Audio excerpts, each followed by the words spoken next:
everybody. Welcome back to Polymac Particles. Great to see all of y'all. Noemi, Dom, Rags, John Joseph, Aaron Kask, on and on it goes. Great to see all our people lining up today. Hope you guys had a good Monday night. I got to be totally honest with you. Mine was rather stressful trying to watch Logan Webb, put out a forest fire with just, a water pistol. That's what it feels like now. He's out here spinning magic, throwing great ball, and the Giants just can't support him. I've got some very troubling stats about Creative Tony's San Francisco Giants, so we're going to get into that today. But, Tony, I also want to just take your temperature before we dive into show number 101. Actually, a footnote real quick. Show number 101, and thank you, is we put a post out last night thanking everybody for the support, for the help, getting us through our first 100 shows, and that means all of you guys, and it also means our sponsors, which we're going to talk about in just a second, Tony. But since we can't really give you a 49er or a Giant that wears a number in the 100s, I'll come up with other cool stuff like this, Tony. Here's one for you. So show number 101, I happen to know this because I saw a documentary about the Clash.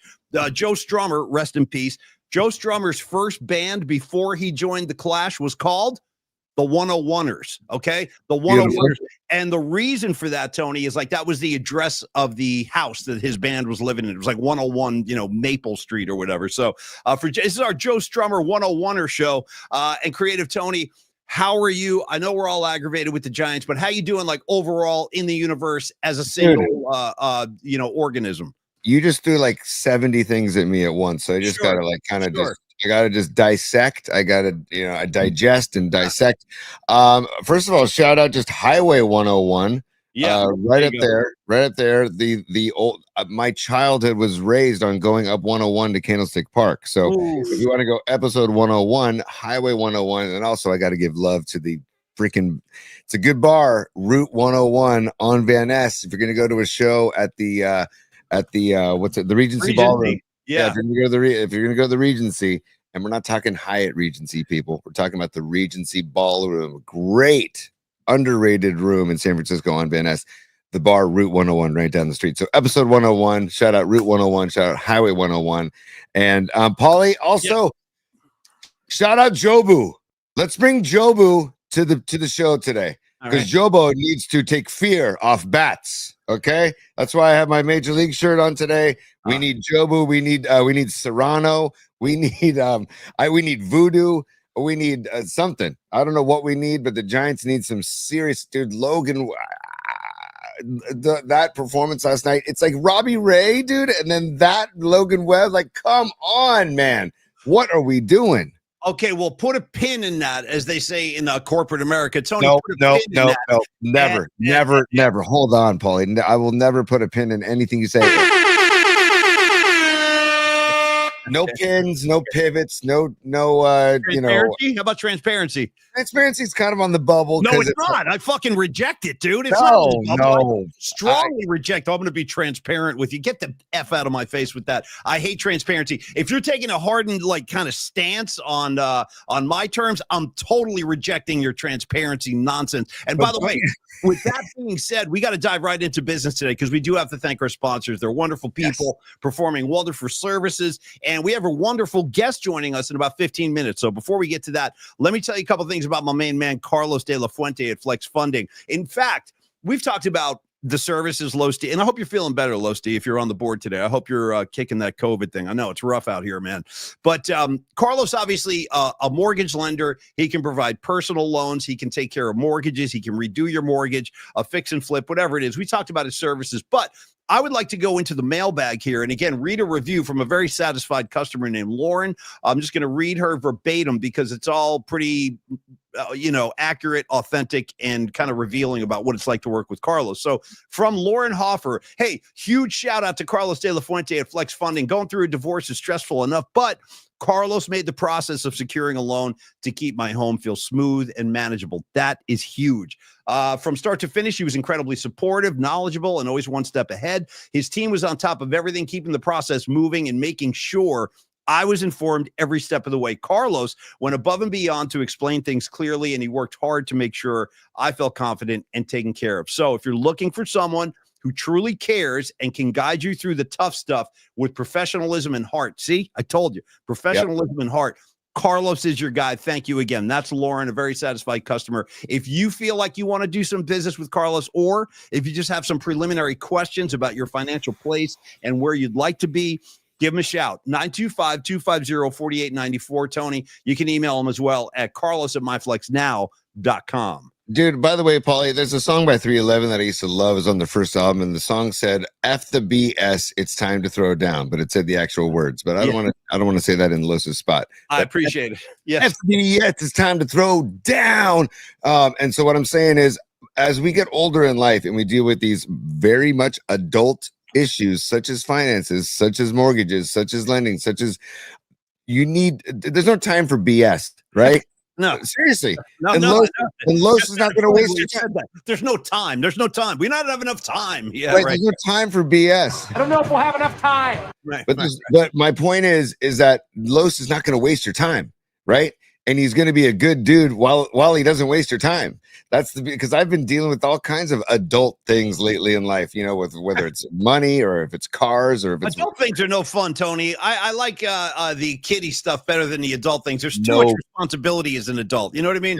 I tell my kids all the time, enjoy it, because when this gets adult stuff, what are you doing, Dad? I'm doing adult stuff that you don't even know about. But Los won't waste your time, and he will also make it enjoyable. Those are two huge things that if you look forward to talking to somebody about your finances, you've already won. Yeah. You know what I mean? So Carlos will make it a winning experience. He wins, you win, everybody wins, and let's go Los. So again, 925-250-4894. Carlos at myflexnow.com. We love you, Los. We do love you, Los. Feel better, my brother. Oh, and by the way, message from me to you, Los, on the air in the middle of the show. Sorry, I didn't have time to email you this morning, but I want to get you back on the air. We'll do that next week because Thursday, Tony and I are already contending with a lot of weirdness this week. Don't forget, I have jury duty on Thursday, man. So we might have to put something taped on the air for Thursday. We're working on that right now. But anyway, Los, I want to get you back on the show. We'll do that next week so you can speak about your own services from the horse's mouth. Tony, speaking of mouth, sponsor number 2, my main man. You like that transition? See how I do that? Yeah. I'm very skilled, Tony. It takes a long time to develop that kind of transitional powers. Okay. Dr. Matt Young, my main man in the dental game. He is a stalwart. He is a staple down in Union Square in San Francisco. He's been in business for over 25 years. He's Dr. Matt Young, DDS, general dentist and implant services. He offers comprehensive dental care to the entire PMP community, cleanings, fillings, implants, veneers, orthodontics, emergency care, all kinds of stuff. And he's just a great guy. I really want to stress that. He's a very easy guy to deal with if you're a patient and you're uptight, like I've been in the dental office. He puts you at ease immediately. He'll put the headphones on you. You talk a little baseball with him. He's a huge Giants fan. And it's funny because Tony and I had a pre-show meeting today. Tony, I'm going to give you the floor, actually, because Tony was saying, hey, Dr. Young, get ready. Your phone's going to be ring-a-ding-dinging because Creative Tony needs a cleaning. So, Tony, I'll let you kind of make your plea on the air because I know Dr. Young will be great. Very psyched to see you, buddy. 2 things, dude. 2 things. Maybe, first of all, Utah. Give me 2. The 2 things are maybe Dr. Young just needs to go to the Giants clubhouse, being a baseball guy, and give the Giants a nice cleaning. So whoever wants a cleaning, go to the clubhouse and also talk ball. And maybe he can take the hex off the bats somehow, some way. But also, I told Paulie I'm jonesing, needing, because I drink a lot of coffee. And I drink a lot of red. Me too. I know. It's tough. And the red wine, right? So red wine again on both. So fine. Keeps me rocking all of the time, right? So it's like that red wine and the coffee, it's got my teeth stained. So I need a cleaning. I want to go in on a Saturday morning. So I'm going to contact Dr. Young probably today about this Saturday or next Saturday, whenever they have an opening on a Saturday morning. Because I'm going to go in and I'm going to, dude, get this, Paulie. I'm going to take the train up to the city. Then I'm going to grab my Lime scooter and I'm going to scoot over to Union Square, to Post Street, to Dr. Young. I'm going to get my cleaning. I'm having a wonderful experience. We're going to talk playlists. I'm going to suggest certain music, request certain music. Then I'm going to leave that office feeling great. And then I'm going to take my scooter down to Long Bridge and have lunch. And it's going to be a great day. How do you lose on that great day? So the fact that they're open Saturdays is probably one of the things I love most. That doesn't have to deal with the actual people of the Young Dental Group. It's just the fact that they're open on Saturdays. That tells you that they're for the people. You know what I mean? They could take their weekends off. No, they want to be there for you. So Dr. Young, info@youngdentalsf.com. 415-392-8611. 415-392-8611. Thank you, Creative Tony, and Dr. Young. Thank you so much for helping us get through our first 100 shows, man. We cannot tell you how much we appreciate you guys supporting the show. It means the world to us, and it's why we're here. So thank you guys very much. Now, Tony, hey, Paulie, real quick on one note, dude. Los has a great line about flex funding, and I wanted to get it on the air, and I'll say it again at the end of the show too. He says, "Don't be afraid of rates to buy," and then he says, "Date the rate, marry the house." Dude, I freaking love that, Los. So, dude, I'm going to bring that back at the end of the show, too, when we talk about flex funding again. Date the rate, marry the house. I freaking love it. I want to make one final announcement about Dr. Matt Young, my friend and my personal dentist, and he should be yours, too. Trust me on this. Give him a shout. I don't want Dr. Matt Young to be outdone by Carlos's theme song, "Give us the los, give us the los." So what I'm doing, I've developed my own song for Dr. Matt Young. I got to put it down, though. I'm going to have to record this. But, again, I want to make sure there's balance in the PMP sponsor community. So, Tony, I have worked up a song tribute for Dr. Matt Young, and I'm going to reveal what it is right now. At least I'll tell you the band. It's based on a Kiss song. Okay. Oh, wow. Yeah, you're damn right it is. So it's a tribute to Dr. Matt Young. We're going to reveal that either later this week or early next week. But anyway, that's coming. You're not going to give me Rod Stewart, "Forever Young"? That's a good one, too. That's a good one, too. Good Lord be willing. May your guiding light be strong.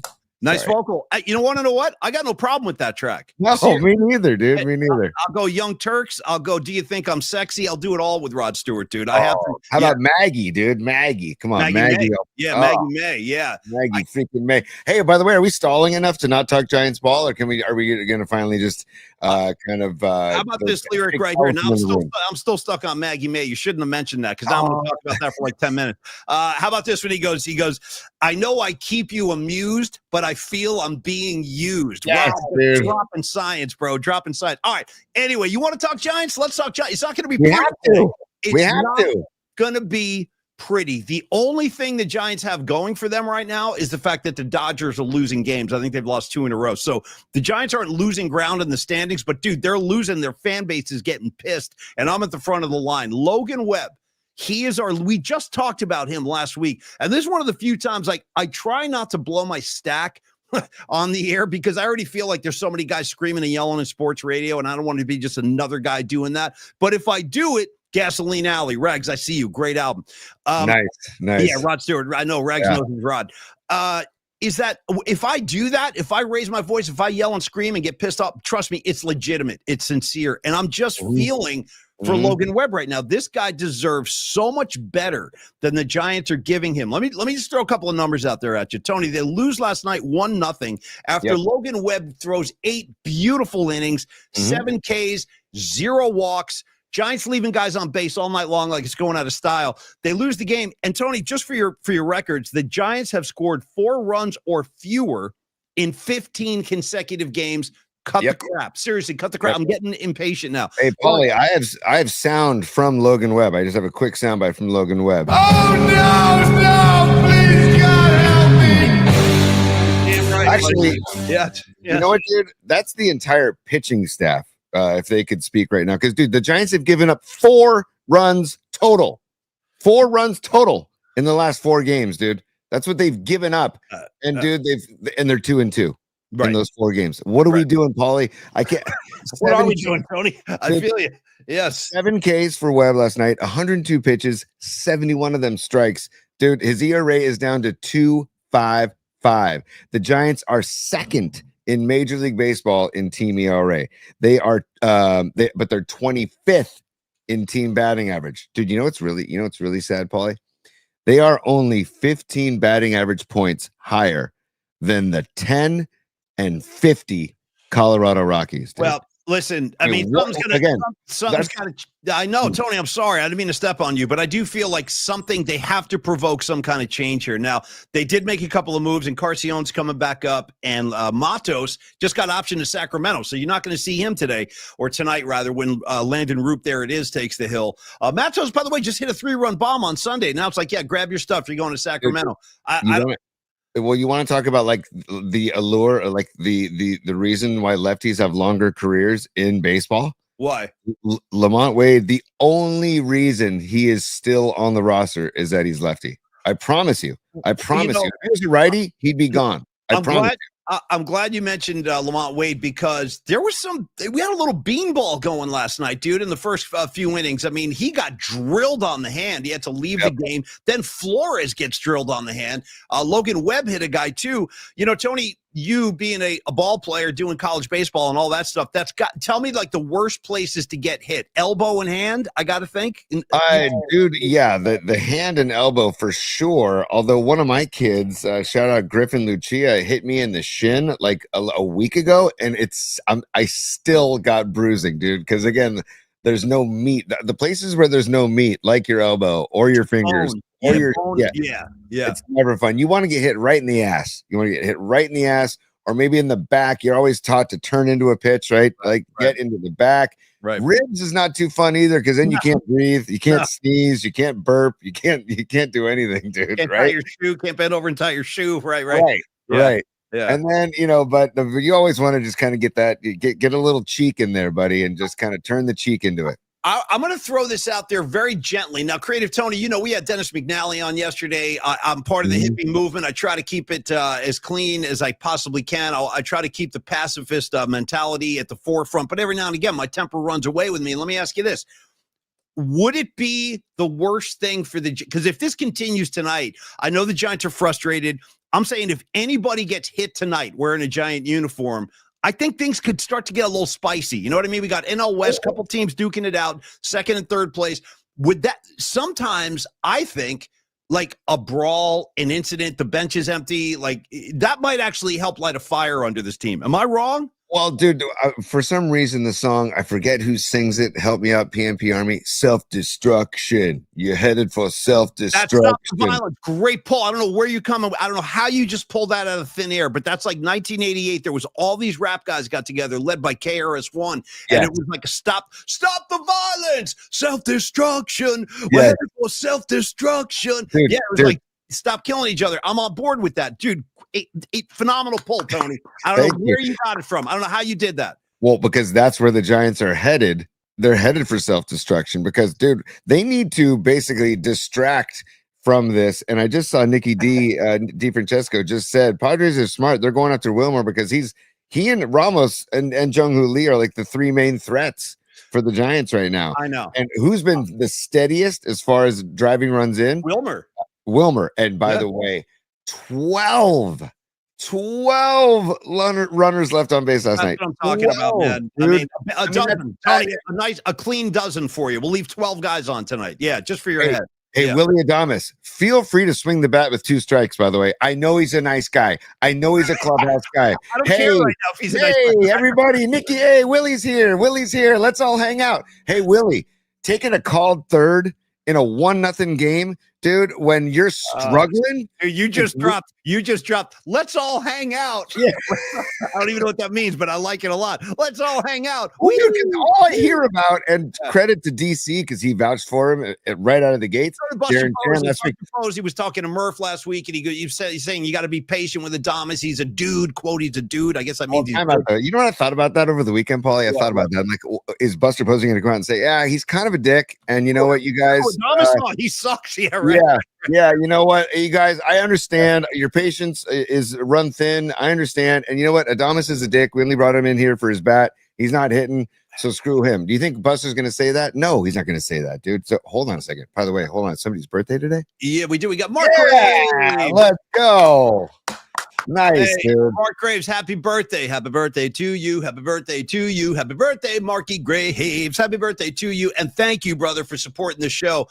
It's our pleasure. We're going to be here riffing day in, day out. And I'm glad you like the show. And thank you for helping us out today, Mark. Have a great birthday. Cheers to you, my brother.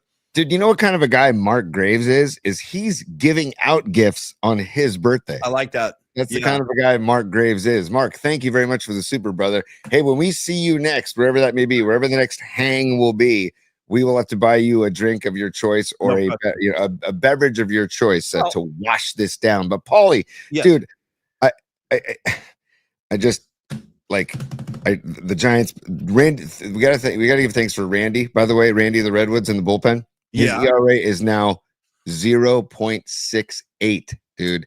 He is thrown 13 innings, right? He's only given up 5 hits. Dude, 20 Ks in 13 innings for Randy of the Redwoods. That is phenomenal stuff right there. That is dealing. So again, we've been saying it for weeks now. The only reason the Giants are in 3rd place in the NL West and not like knocking on the cellar door with the Rockies is because of that bullpen. Yeah. Stand by, Tony. I've got to interrupt this this program for very important behind the show production notes that I now have to take to the air. Yes. I just got a text from one of the most wonderful coworkers you and I ever had. Do you remember Sherry Yee? Of course you do. Yeah. Sherry Yee was such a lovely person, and she and I used to have these rendezvous in the kitchen every day because she worked on a morning show. I worked on a morning show. We'd be in there getting coffee, talking about our kids and Little League. Sherry Yee now works for Steve Moskowitz, and she just checked in, and she goes, Steve can't find the link. Can you resend the link to Steve, Tony, so he can join us? Go ahead, and we're going to have to do that on the air. Steve, sorry about that. Hang tight, brother. Here no worries. Paulie, take it away for a second while I do some in-house. Yeah, you do what you got to do. Send Steve the link. He'll join us in a moment. And I wanted to let the audience know. So Steve Moskowitz and I go way back. We worked together for I would say 15 years. I mean, that's a pretty good span of time. And we became really good friends off the air. We would have him on the air all the time on KMBR. Tony and I had him on our podcast every single week. He was a sponsor. And we became friends and we became buddies off the air. We've gone and had many great dinners together with Tony, myself, and Steve, and our other buddy, Chris Young. And we just want to catch up with Steve. So we're going to have him on the show today because I have not seen him or talked to him in several months. We've been buried in the show. But we're going to extend that invitation right now. And I think Steve's going to be joining us in just a couple of minutes. And we go way back. And it's just a case where it's like, oh, sorry. Okay. Yeah. Yes. Email has been sent. Okay, let me tell Sherry. Version 2 has been sent. And Paulie, maybe we can talk about some of our dinners with Moskowitz that we've had. And maybe Moskowitz can take our minds off of how pissed off we are about the Giants bats. Or maybe as a suggestion, because I'm thinking about, I just rewatched Jobu. And, before Moskowitz comes on the show, I'm going to do it right now. We're going to get a little Jobu right here, right now, because why not, Paulie?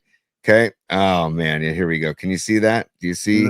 Yes. Give it to me. Come on, here we go. A little warmer on the bat. I love it, man. He just takes Corbin Burnson's golf club cover, and Corbin's like, "Hey, that's mine." Thank you. No, dude, I'll get into this right now. Voodoo dolls. I like that he's lighting a cigarette in the voodoo doll's mouth. By the way, and I also like that he has I hit straight ball very much, very much. You know what I mean? So no, dude, whatever it takes tonight. I think maybe just the time to flip the spread, as they say. Maybe Melvin goes in there and throws a table across the room. Anything to get these guys' attention. That's why I asked the question a few minutes ago. Like maybe a dust up on the field would actually be a good thing for this team. Like get them back all on the same page and firing on all cylinders, fighting for each other. I don't want to see a beanball incident tonight, but it was getting close last night because Wilmer got pissed. When Wilmer got hit, he was pissed off. That was the 3rd guy to be hit. 2 Giants, 1 Padre. And I wonder, you think that thing continues tonight? Guys throwing at each other? I think the Padres know how to keep it spicy, and why not? Why not? I mean, they know that the Giants are struggling right now. They know that they're digging deep. So this is when you kind of keep the foot on the gas if you're the Padres and say, you know what, let's get deeper into their heads. If you want to play the mental game of baseball, get deeper into their heads. They know the Giants are down, and it's like I don't know, just kind of put the pedal to the metal and say, good luck, Giants. We know you're pressing. And that's the worst. I mean, I've been in slumps in my life, dude. That is the worst feeling in the world because you feel like it's never going to end. You feel like it's never going to end. Like, what is the cure for a guy like Adames, a guy like Lamont Wade? How do you punch your way out of that? Seriously, when you just can't buy a hit. My college coach and high school coaches would say treat every pitch like a hit and run. So basically, hit and run. You're basically swinging anywhere that's like just hittable. Put it in play. Yeah, the only places you aren't swinging is like way above your head or in the dirt. Other than that, you're swinging free and you're just trying to run into one. And then once you get that feeling again of running into one again, then it's like, There it is. Now it feels good again. And no, Don Peralta, we can't talk about slump busters on the program. What does that mean, Tony? What do you mean? I can't speak about that, Paulie. No, I I can talk wouldn't about, recommend you do. No, probably Yeah. not. Probably not. I can talk about Joe Boo and putting a voodoo hex on, taking the voodoo hex off the bats, actually. Excuse me. Well, I don't know what it's going to take, but I mean, they definitely have to find some way to inject some life into this lineup because you just simply can't continue. I mean, go ahead. What? Well, I was going to say, it could be worse, Paulie. Can I present to you how it could be worse? I guess. There are two options where it could be worse. You could be the Colorado Rockies and only have 10 wins and 50 losses, which that's hard to do. No, dude. this is like historically bad now. They're going to be in a territory if this continues. They're going to be on pace for one of the worst seasons ever. Dude, there's a picture online last night. I should try and find it where it was a picture of the Rockies Marlins Monday baseball, dude. I mean, it looked like there were 10 fans in the stands. There were probably a couple thousand, but spread out all over the place. And just shout out to like the person who goes to that game solo just because you want to get some Monday ball. You know what I mean? I gotta just get my shout out to the ushers and security guards who are trying to enforce people to make them stay in their real seat, even though there's only like 1,500 people there. I mean, at that point, I think the ushers should throw their hands up and be like, you know what? Sit wherever you want. Just go. You want to get down close to the field, go wherever you want. Because sometimes they're really hard asses about that. They won't let you move seats even when half the stadium's empty. Like shout out Candlestick Park, man. We used to buy tickets in the upper deck and then literally just go anywhere you wanted for a night game, a Giants game. And how are you going to, if you want to keep bringing people back to the yard, it's like the kill 'em with kindness. When I used to work at a deli in Lake Tahoe, my boss would tell me, always make it an enjoyable experience for the customer because you want them to come back. So same thing with baseball fans. If you're an usher and there's literally $2,000 in the park and you got a section that's empty in front of you, the guy who's sitting or the girl who's sitting in the 30th row, hey, if you want to come down and sit in the second row, sit in the first row, see what it's like. There's nobody coming today. Go for it. And that would probably encourage the person to want to come back to the yard. So I just don't understand why you got to be a hard ass about it. And organizations should be better about that. Paulie, my second reason why it could be worse, you could be the Sacramento Athletics playing in a minor league ballpark and have a higher team ERA than the Colorado Rockies, dude. The ERA is 5.78. The Rockies is 5.55. Dude, like that. Come on. I mean, it could be worse. I'm just trying to keep the glass half full, trying to give you silver lining. I'm just trying to kind of keep everything in a positive frame of mind because it is only June 3rd. But I feel like we've already had a whole June swoon. Yeah. And it's June 3rd. No, that's not a good sign when you're talking June swoon 2 day or 3 days into the month. Bro. That's definitely not a good sign. All right, let me do this, Tony. Before I make the next step, I just want to make sure, is Steve in the mix yet or is he not? No, not yet. Okay. Once he enters the green room, I will throw him on because I want to get Steve in the mix because I'm hoping. Yeah. For those old Paulie's podcast heads back in the day, Steve used to join us on I think it was Zoom, and but he had a great backdrop of palm trees and a Hawaiian beach. The beach, right. Yes. Right. So when I emailed him today, I'm like, hey Steve, looking forward to seeing you and hopefully your Hawaiian backdrop. So that's what I'm hoping we see with Mr. Moskowitz here anytime soon. I think they're struggling. I don't know what's going on over there, but Sherry, Steve, I'm sorry you guys are having a hard time. If the link is good, just try to open it and jump in. If this doesn't work today, we'll do it again tomorrow or the next day, but they're out there somewhere. They're working on it right now. Creative Tony, while we wait for Steve to arrive, do you want to look inside the bookmarks, man? I've put so much stuff in there that we might want to take a little dip into the bookmark community. And before we do that, Paulie, can I wish a happy heavenly birthday to Curtis Mayfield today? I just want to do he died in 99, but man, you want to talk about one of the greatest R&B soul singers of all time, Curtis Mayfield, of course, most famous for Superfly and the Superfly soundtrack. Great album. Great album. Freddie's dead, dude. Freddie's dead. You know what I mean?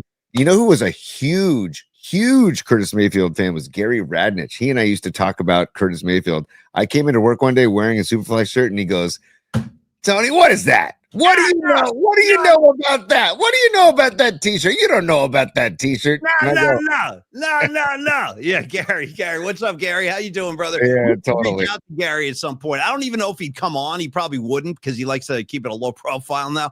But Right. dude, I was always cool with Gary off the air. That's like, yeah, no. What is that, Tony? No. Also, didn't Damon Bruce used to start his show with Curtis Mayfield? I think that was like his theme song when he was at KMBR. I think his opening. So. Yeah. I think so. That's actually a good question. I don't remember, but I think you're right. That rings a bell.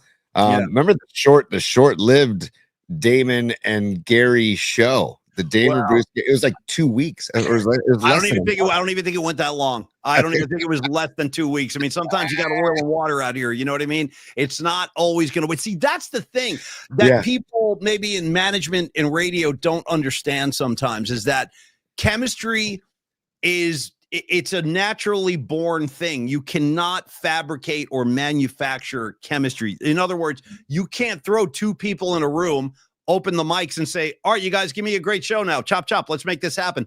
Sometimes it doesn't happen. And that was an example of you got two really good broadcasters who just didn't mesh at all. You know what I mean? Like at all. So to both of their credits, they both kind of made it known soon. Instead of wasting everybody's time, they both just said, you know what?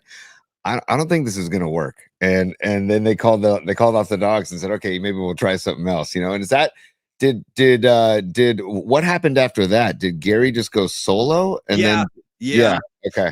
You know what, Tony, speaking of Gary, I like that we're doing like a little Gary Radnich review right now, like a retrospective.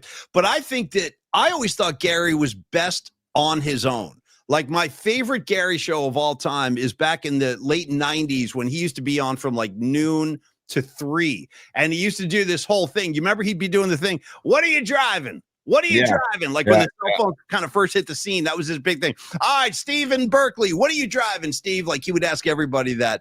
And I think Gary just was better when he had more room to operate on his own as opposed to having a partner. That's just me. I was his morning show producer for like 6 months, and we worked together in the mornings. And he used to scare the bejesus out of me, dude, because the show would start at 6 a.m. And Gary always loved to sit in his car until 5:59. People and then come walking in. Hey, good morning, everybody. Hey. Dude, and by the way, he'd have that one little earpiece. Remember, he wouldn't wear headphones. He had like the earpiece. Yeah. I also have to give love to Gary's sweatsuit collection because he would come in full sweatsuit, not top, not just top or not just bottom. Matching and like help me out. I don't know how you pronounce it. It was like Le Cog Sportif or whatever you call it. Do you remember that brand, Le Cog Sportif? I think it was called. He used to come in that in bright colors and like we got a bunch of things going on here. We got a couple of supers, and I feel you on the Gary sweatsuits 100%. He was the master of the matching sweats. Let's get our supers up here real quick, T. Yeah. And all right, Escobar III. My dad had me play drums on Gary's show. Money. I love that. I didn't know you were a drummer. Escobar III. That's awesome. And that's a great little tip of the cap to Gary. And then I saw Ray. I think I saw Ray Goodman go flying by as a super too. Throw him up. There's Ray. Curtis Mayfield tribute 6'7" at Joffrey's Inner Circle. Here's the thing, Ray. You can't make that, and neither can I, because we got a gig together, Holmes. In fact, I talked to Pete Sitnick at Water Bar yesterday. We're very excited about this. Ray, I'm going to shoot you some more info today. I'll text you after the show. But in fact, Ray is going to sit in with me, Tony, second set this Saturday at Water Bar on the patio, outdoors in the back. We're going to be right on the bay. It's going to be beautiful. So, Ray, I look forward to playing with you, man. But don't make plans about that Curtis Mayfield show because I need you at my gig, our gig, if I may. And thank you for checking in. With Ray, if you're telling me that Ray can sing Lenny Kravitz falsettos, he could definitely hit a Curtis Mayfield vocal. Maybe you guys work on a little Curtis Mayfield jam at some point. Hey, no problem, Tony. Anything else? Maybe you'd like to hear some Frank Zappa? Can I whip up some Zappa tunes for you, or maybe like a 30-minute? Give me anything else challenging. Any other no, you can easily mix it. We'll recreate Bitches Brew for you. How's that sound, Tony? I love how you equate Bitches Brew and Frank Zappa and 30-minute Dark Stars to like a quick move on up jam with Curtis Mayfield. Great track, by the way. Great track. Right. Great track. Exactly, dude. Come on, man. Now, I got nothing against performing Curtis Mayfield. All that riffing was trying to disguise the fact that I can't do that. I can't sing like that. So that cat's out of the bag. No, I'm a Dylan Stones, the Grateful Dead kind of guy. All right. Anyway, Tony, bookmark me if you could. Bookmark me. Wow. Hey, stand by. I'm not prepared for the bookmarks. Can you stand by? Let me load that up for a second, buddy. Yeah, let me see. I was trying to see what the schedule was today for the Giants. They're 6:45 again tonight, right? Yeah, Landon Roop, there it is on the hill for us. Yes. Roop, there it is. And again, if you're going to the game, go to Longbridge before the game and grab a smash burger. Today's the Smash Burger Tuesdays, by the way. But okay, let me let me play the open for bookmarks, then we can get going, Paulie. How about while you're doing that, let me answer a question on the text line too. Anthony Merkovich asking, Paulie, how are you friends with Rags and the whole Dallas thing? Great question. That's a good, that really is. It's a great question. So the answer to that question is, first of all, we go back to, I think, the age of 13 is when we first met Rags. We were like 13 years old. We're talking decades back there. So the answer to your question is, we're locked in all week, and then when Sunday comes, he goes one way, I go the other. It's just as simple as that. And we both grew up in New Jersey getting abused by Giants fans, New York Giants football fans. Maybe the most intolerable fan base of all time with respect to Rags' Eagles problems. Dude, the Giant fan base is no picnic either. Sorry about that, Winks. I know you're a fan, and I'm not talking about you, but I'm talking about a lot of the other guys back there.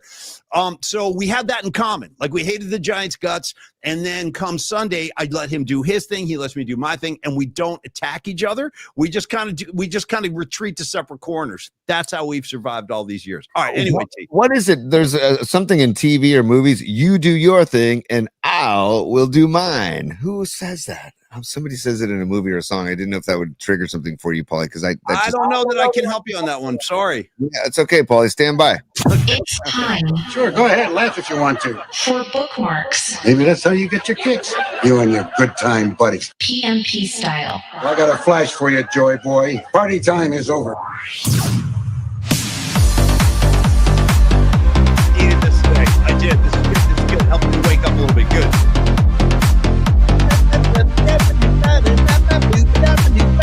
All right, T.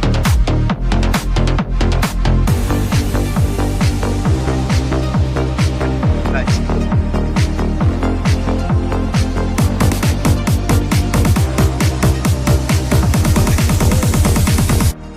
Two, three, four.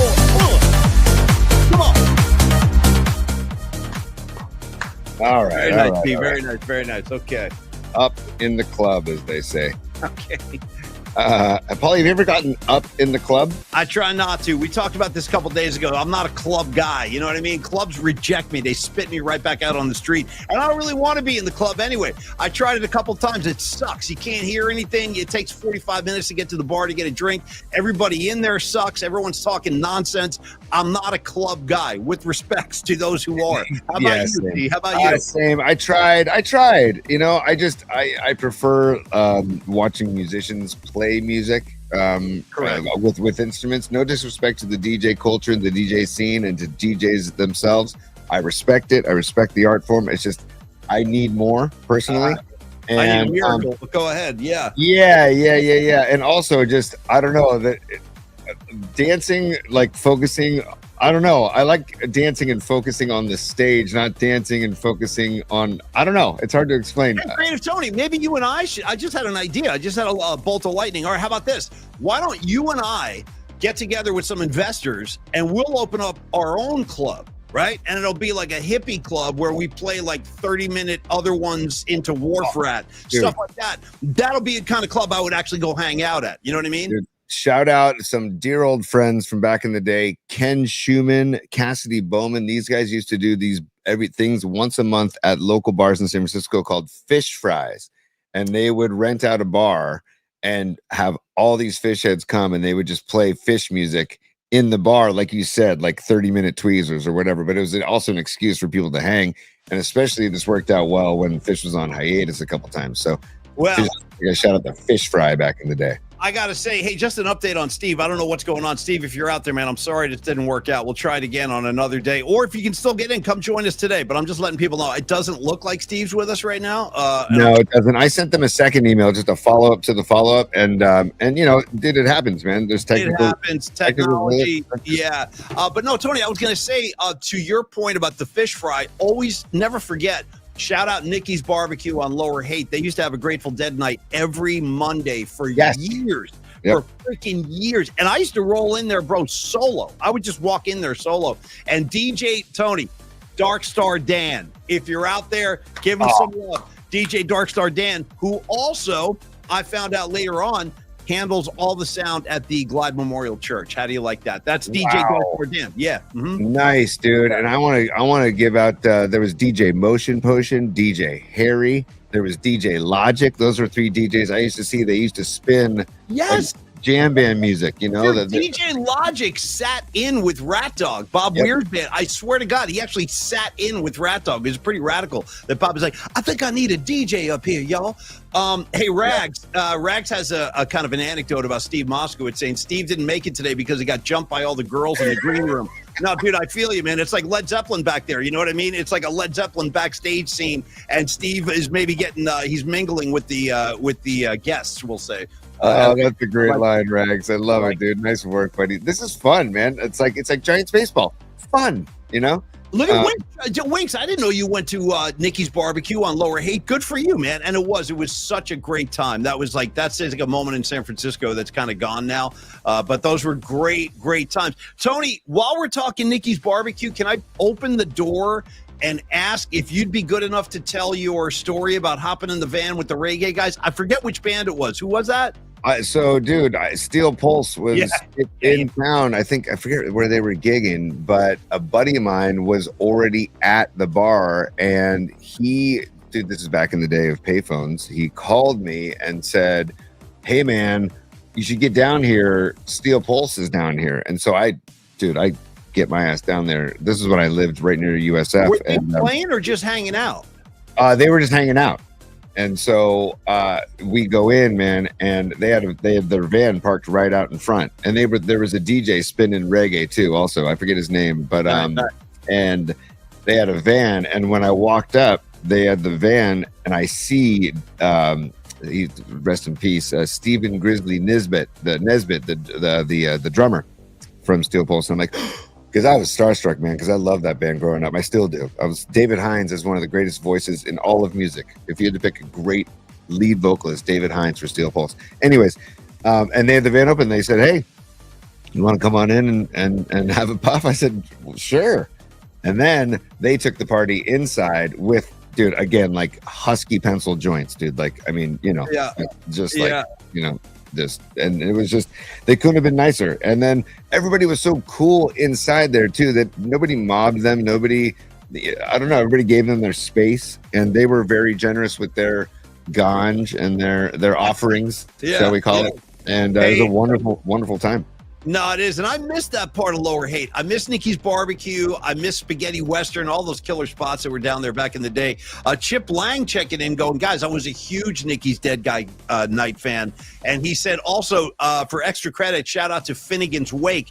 Creative Tony, I believe that's a bar you and I closed. I can recall there was a little bit of a dust-up one night with Tony and one of the female patrons. I don't know if you remember this, but you and I basically shut that place down one night. Do you remember that? Yes, I did. As we were going out, some words were exchanged. I don't know what happened, but every now and again, Creative Tony snaps, and this was one of the nights he snapped. And you got into a war of words with this girl, and I'm not going to repeat what you said, but it was one of the funniest lines I've ever heard you spit out. Can you paraphrase, or can you bleep, or can you edit yourself? I can't, because I can't remember. Yeah, I don't want to upset anybody, but I mean, it was kind of, you said, I don't know what was happening. I don't know why we got into it, but this girl started yelling at Tony, and Tony wasn't having it. He started yelling back, and we were like walking out of the place. I remember like walking out, and you spun around and told her, well, I'll tell you what you said, and I'll use nicer language, because I know we got the fair species on board today. And by the way, Scarlet Fire, if you're out there, thank you for that email. That was awesome. We have a lot to talk about. We'll get into that later, Bonnie, but thank you for all that info. That was killer, about 83. You told this girl who was yelling at you, and you were yelling back. You weren't having it. I was just standing there like, damn, look at T. Every now and again, he gets hot. And you said, you know what you need to do, girl? You need to go home. And you said, you need to go home and shave your A. Okay? Shave your A. Do you remember saying that? I'll never forget it. And I was like, damn, I don't even know like what that means. I don't even think you knew what it meant. Like, go home and shave your A. I was like, wow. That's what happens when Tony gets pissed. Shave your A. Anyway, true story happened at Finnegan's Wake. That's for Chip Lang. Yes.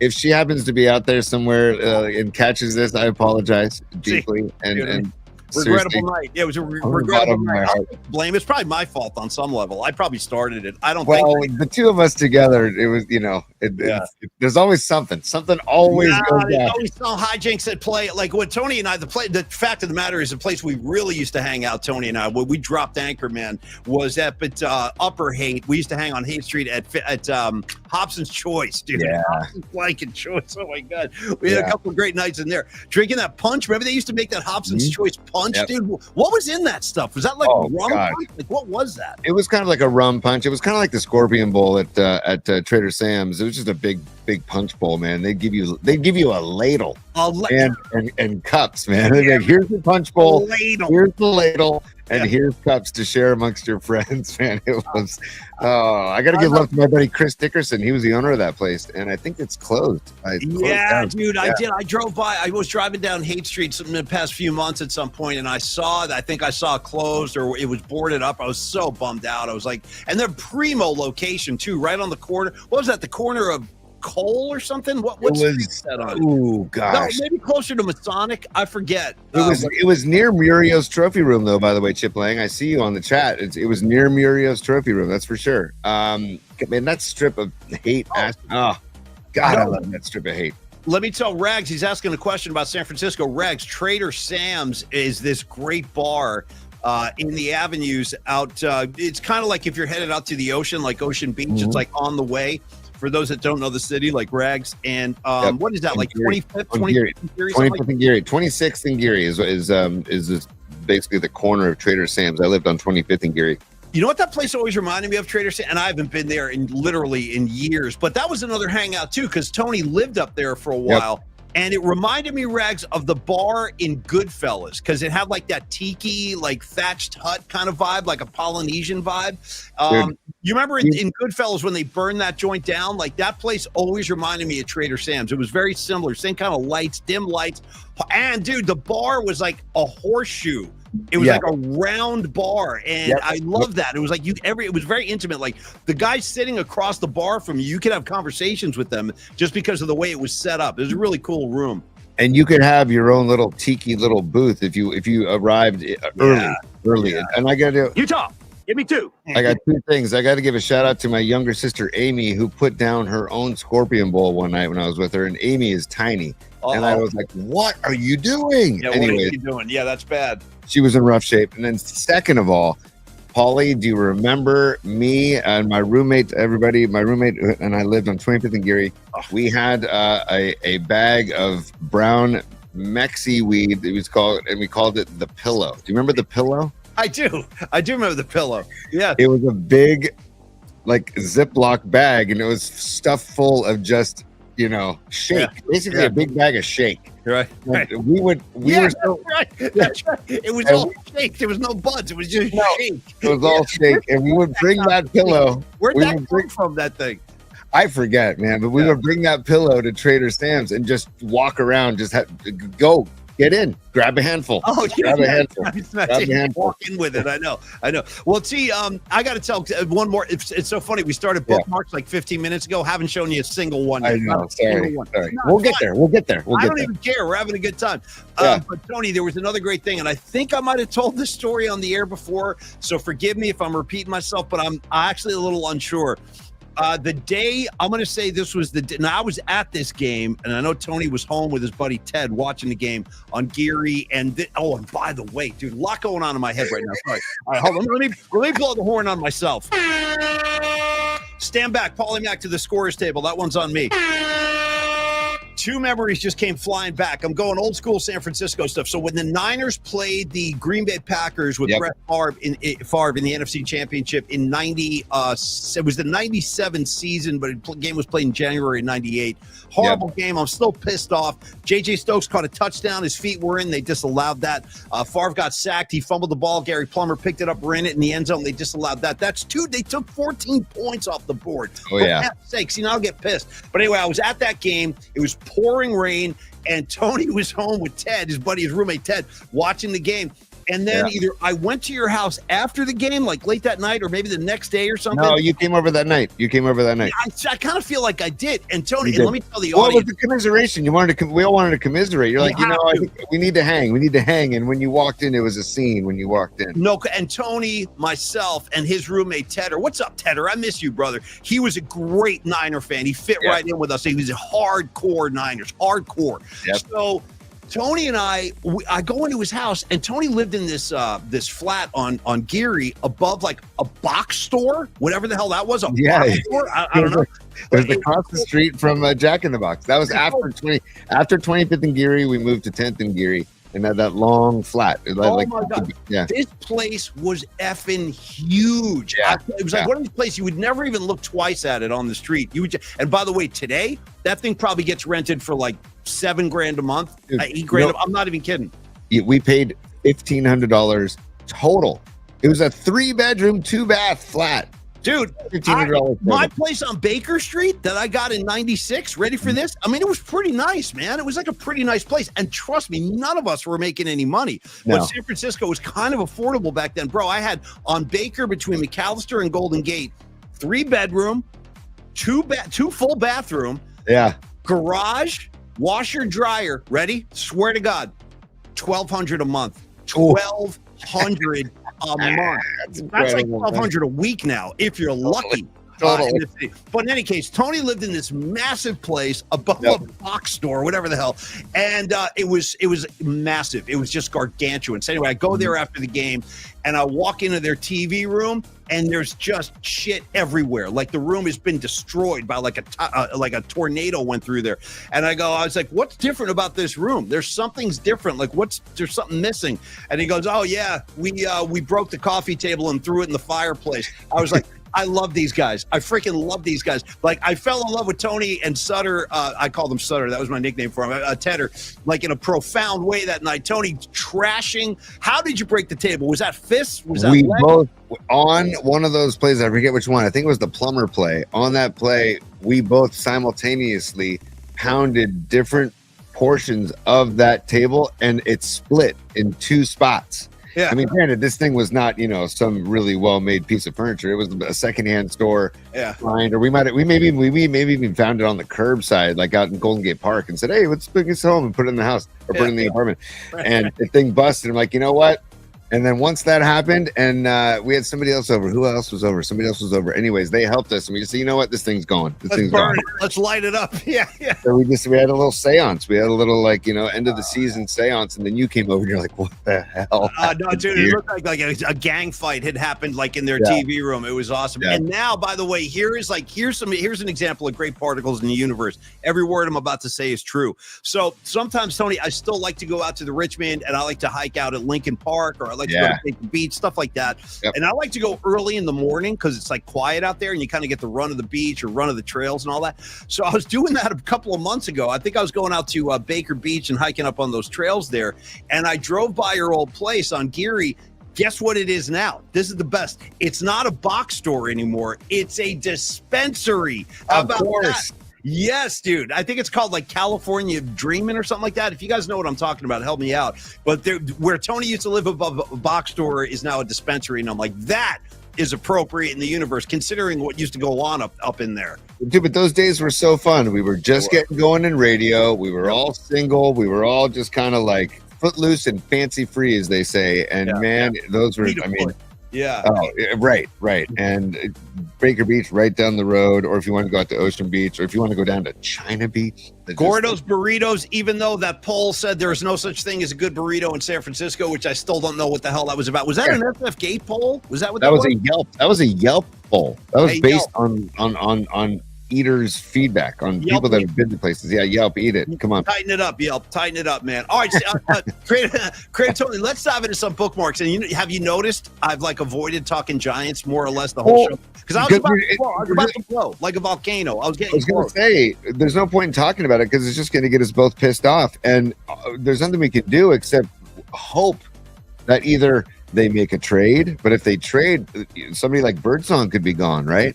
if they trade for a bat? Would you be willing to do that? I know we're going to get into a bookmark, so we don't have to talk. We can talk That's about a great talk about question. that My tomorrow. gut says no, because I like pitching, dude. Pitching is what gets you to the promised land. We've seen it here in San Francisco with like those 3 World Series teams with Bochy. Those were all predicated on great pitching. So Correct. I have a hard time letting Birdsong go. I like that kid. I do. I like his whole thing. Can somebody tell me why the safety squeeze and the suicide squeeze have left the game of baseball? Oh, Like- you'd have to tell me. Those are things I don't understand at all. I don't know.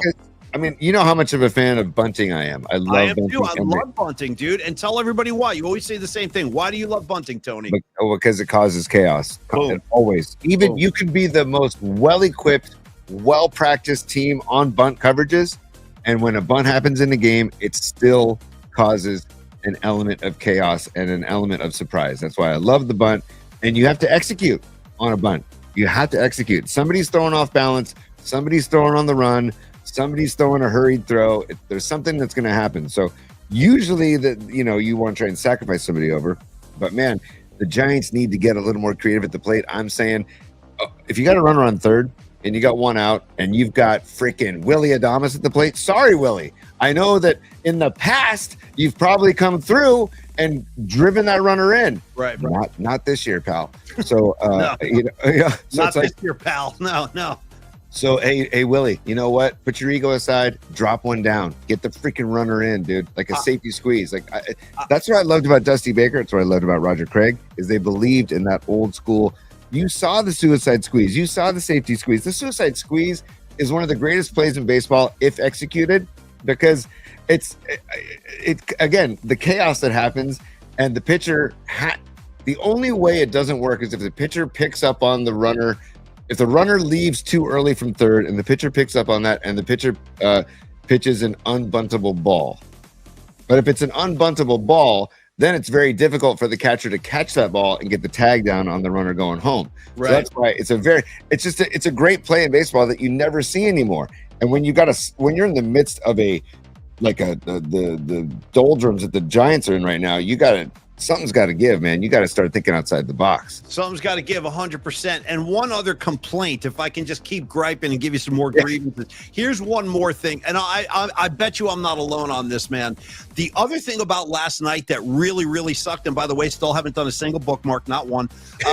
Is that not a single? Maybe we don't even do them. Maybe we There's one I want to show you, but go ahead. I'm getting to the point where I just feel like, you know what? Why not? Let's just go bookmark free. What the hell? I mean, we're like an hour into this, dude. We've been teasing bookmarks for about 30 minutes. All right.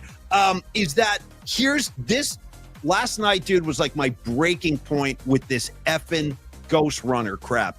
I can't take it. It's not baseball. They really have to correct. They got to get rid of this shit, dude. It's not baseball. It's Correct. not because after what Logan Webb did last night, that was like a heart and soul guts performance last night, just trying to keep his team in the game. And he did. He held San Diego scoreless for 8 innings. Okay. I feel like let's let this thing get settled. Oh, I don't know, in a traditional way, like playing baseball. Dude, just awarding a runner. I know we've all done this a million times before, but dude, last night, it really pissed me off.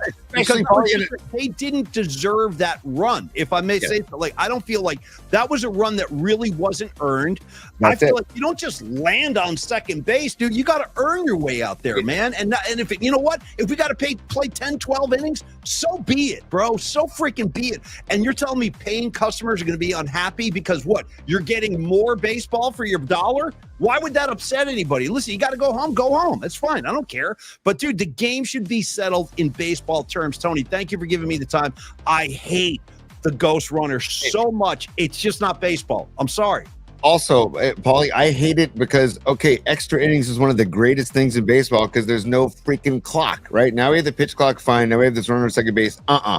No, dude, especially in the pitcher's duel. And tip your cap to the Padres staff last night. They did a great job throwing 9 innings of blanks too. So it's 0-0, and you're going to have the game decided on a fake runner at second base. It's such BS.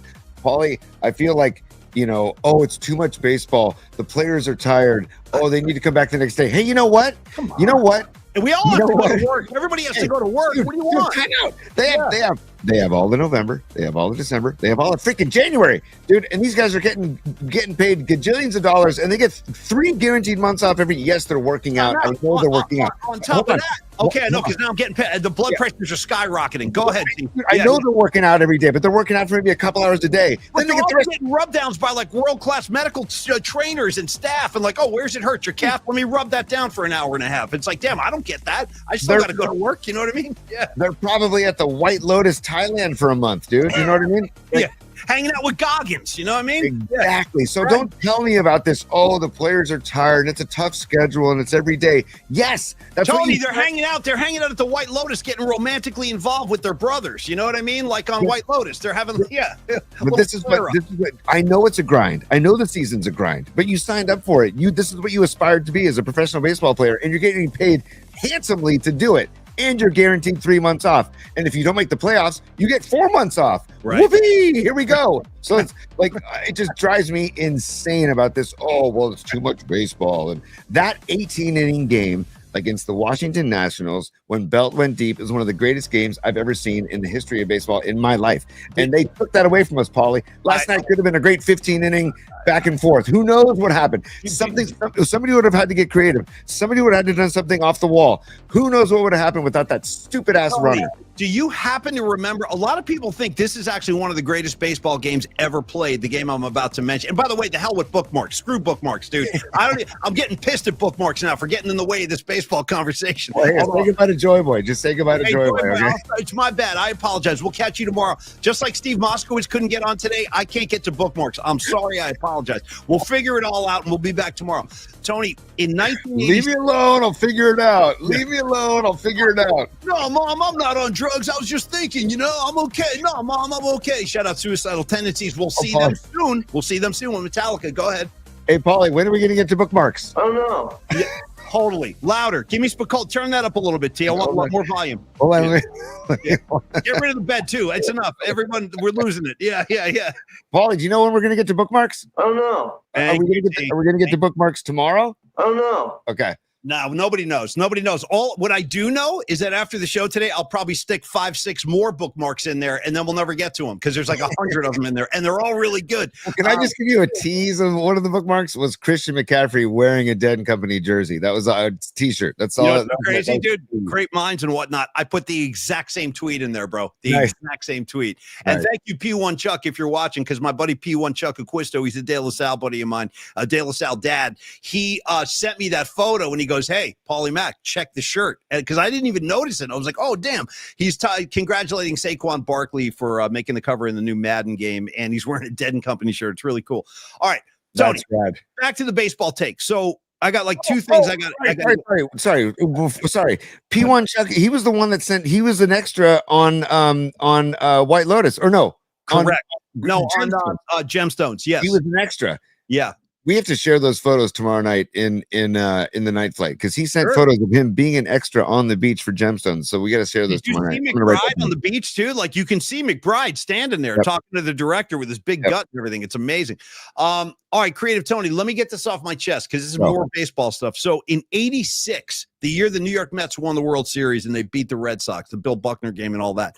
The NLCS between the Mets and the Houston Astros was like one of the greatest series of the last, 50 years or whatever. Yep. And that game 6, a lot of people think that's one of the greatest games ever played. It went 16 innings. Mm-hmm. Now, if they were doing this ghost runner horse that game might have ended like in the 9th or the 10th, and then you're robbed of history. You're robbed of drama. You're robbed of Davey Johnson doing a lot of weird stuff, like having to plug guys in, like Kevin Mitchell, grab him back, get out there. I know you're a rookie, but make something happen. And he did. You get the result of playing baseball yields great things when you put ghost runners on the base, Tony. Again, it's so objectionable to me. It's just not legitimate baseball. And I'm sorry I'm on a tangent about this, but it really pisses me off. And it's like this. It's like when you said earlier, MLB, and by the way, hey, Manfred, bro, go jump in a lake, dude. Go fly a kite. Any of those old ones. You take why'd you pick up Goodell? Pick up Roger Goodell on your way, and you guys go deep into the woods and go find Sasquatch for us. Or, well, no, that's too pleasurable. I want them to do something more like, life-threatening. Like, how about this? take a long walk off a short pier, one of those kind of things. Yeah, You know what I and mean? also another bookmarks tease is, dude, they've cited Sasquatch in the forests of Oregon, by the way, just so you know. That's in bookmarks as well. Oh Get my to God. it tomorrow night. Okay, more Sasquatch stuff. I forgot to report about this on the show. A couple of days ago, dude, over the weekend, I don't know what I think it might have been that Sopranos thing. I put something up where I was like, oh yeah, OKC. I was just being an a-hole. I was being a wise guy. I'm like, oh yeah, no, OKC and Indy. Like, I'm really psyched. And I put a picture of Tony Soprano just looking totally pissed off. I think somebody liked that tweet whose handle is freaking Sasquatch. And No way. Yes. And there's a picture of Sasquatch, like, as his icon. Anyway, shout out to that guy, whoever you are, or girl. I'm not sure who it was.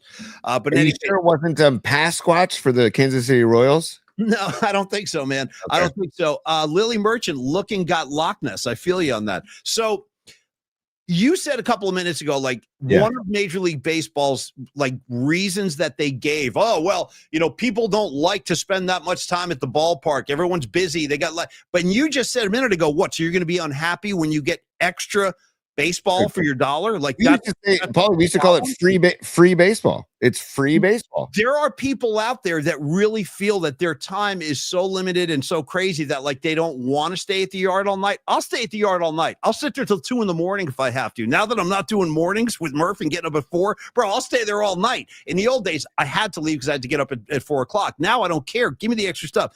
When Springsteen played in Oakland in 1999, I'll never forget this. I was reading a review of the show in the paper. He did like 3 nights in Oakland in 99, and one of the reviewers was actually complaining about how long Bruce played. I'll never forget this. The guy goes, it was a good show, and it was good to see the E Street Band, but Bruce could have made his point in 2 hours or less.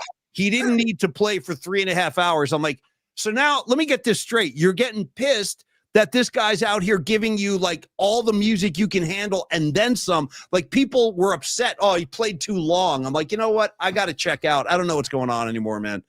Come on, don't bullshit me. True story. The reviewer complained that Bruce played too long. Sorry about that. Yeah.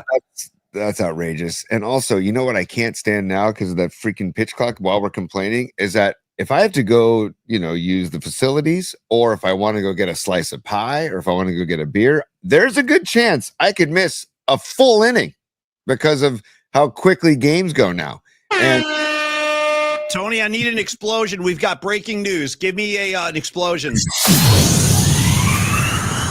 Okay, Pine Needle, thanks for bringing it to my attention. This is truly a community effort. We're all doing this together. The New York Knicks. We are the New York Knicks. The New York Knicks have fired Thibodeau after 5 seasons. Wow. He's going to take his 4 strands and he's going to hit the road, Tony. No more Thibodeau. I don't think he was the problem, personally. I think maybe Karl Anthony Towns should have learned how to play a little bit better defense. Am I wrong? You guys tell me. I know there's hardcore Knicks fans out there. Stevie B, you let me know what you think. I kind of like Thibodeau for this group. I think Brunson backed him publicly after the series ended with Indiana. And think about this, Tony. Think about this for a second. This coach, Tom Thibodeau, took the Knicks to the Eastern Conference Finals for the first time in 25 years. Yep. You're fired. Dude. Think about that. The guy took him farther than any coach has in 25 years, and they fired him. I'm not crazy about the move. That's just me from a distance. What do you think, T? Paulie, I'm very excited for Thibodeau because now you know what's going to happen for him, dude? What? This is going to be a whole rejuvenation for him, not just basketball-wise, but in his life. He's going to shave his head. He's going to get in shape. He's going to take some time for himself. He's going to come back a new man. Looking your best after you get divorced. Right. Seriously, he's going to go through a whole transformation. Yeah. He's going to come back with double guns to the Knicks organization, and he's going to come back with somebody else, and it'll be like, who is this man? And it's going to be Tom Thibodeau, and he's going to be ready to go, and he's going to have a nice slick ball dome. I'm really excited for him, actually. This is going to be a rebirth. I'm excited to watch the rebirth of Tom Thibodeau. Here we go. I appreciate that, and I hope he lands on his feet. I actually think he's a good basketball mind. I hope that the Warriors don't lose one of their assistant coaches to New York. I'm dead serious about that because it feels like every year Steve Kerr's staff gets plucked. People come in and just start taking coaches, and that speaks to Steve and his whole pedigree and his staff. But I don't know who the candidates are. This just happened. Thanks again, Pine Needle, for bringing that to my attention. It is confirmed on ESPN.com. But I think that's kind of a crazy trend in sports, Tony, where you look at a guy like Mike Malone. He wins a title with the Nuggets. A year later, yeah, we don't like you anymore. You're fired. It's like, bro, I just won a title for you guys. What are we doing out here? And the same thing with Thibodeau. 25 years. They go to the Eastern Conference Finals for the first time in a quarter century, and they fire him. So I guess they had to do something, but I would rather them make a move with the players. You got to get some more help around Brunson, in my opinion. But anyway, there's your breaking news, T. Sorry. Yeah. Did you say they have to do something? Because I think the Giants need to do something. Like do they need to make a move? I think they need to make a move, Paulie. I really do. They need another bat, man. Because if we're relying on Chapman and Adames to be the anchor of this offense, it's not going to happen. It's just not going to happen. Dude, Adames might get up to like 240, maybe. Chapman's like 235 right now. Dude, I need another bat. Yes, Tony. Yes. This is maybe the most frustrating thing about the San Francisco Giants to me is the fact that, like, before this season started, you had Buster Posey out here, who we all love and we all respect. But when he said about a few weeks before the season, he's like, no, I like this team we have. I like what we have here. I was like, oh, shit, really? Again, we're going through this? Because it's like, dude, yeah, we got a nice collection of players, but you're seeing what that gives you now. We have great pitching, and we have very, very minimal hitting, and that's being generous, dude. That's minimal hitting. 4 runs or less in 15 straight games. You're not going to win a lot of big league games with that kind of offense. So, Tony, I don't know what the deal is. The Giants have so much blanket money down there.